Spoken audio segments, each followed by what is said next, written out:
જય ગૌ માતા મિત્રો બધાને। જો આજ ફરીથી સ્વાગત છે મારા એક નવા વ્લોગમાં। કારણ કે હવે છે ને માંડવી બધાએ જો ઉપાડવા માંડ્યા છે ચારી કોઈ, અને અમારે હજી અઠવાડિયું 10 દી વયા જાહે, અને આમાં થોડુંક પારવું છે એટલે થોડુંક ખડ દેખાય છે, અને આવી રીતના હું ઝાડવા હોય ઈ ઉપાડું છું। કારણ કે અવડા ઝાડવા થઈ ગયા છે, પારવા હોય ત્યાં અવડા ઝાડવા બધા થઈ ગયા છે, અને આ છેલ્લી વાર હવે અમારા આ મોટા ખેતરમાં નીંદવાનું રહ્યું છે, અને જો આવી રીતના અવડા ઝાડવા થઈ ગયા છે।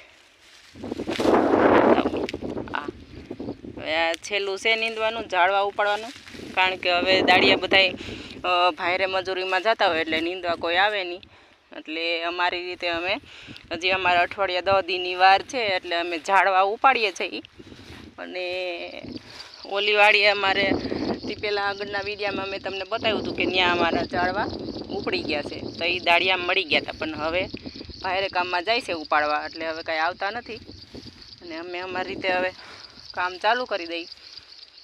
અને જો આગળના વિડીયામાં મેં તમને બતાવ્યું હતું કે ડ્રીપ સિસ્ટમ સારી એમ, તો જો આ અમારું અલગથી 10-11 વીઘાનું પડવું છે ને, ત્યાં એ વાડીએથી આ વાડીએ અમે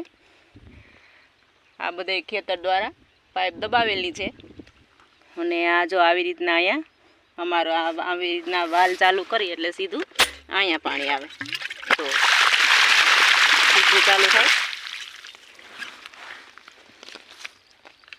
એટલે હવે એ કાંઈ ઉપાધિ કાંઈ છે નહીં એવી, કારણ કે હવે ડ્રીપ સિસ્ટમ થઈ ગઈ છે એટલે કાંઈ પાણી વારવાની બરીતરા બહુ હોય નહીં, ખાલી વાલ જ ખોલવો પડે।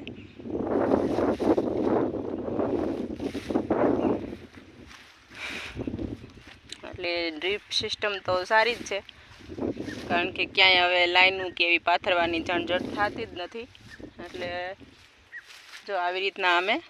ફરતે આવા ડોટા મૂકી દીધા છે, મોટા વાલ,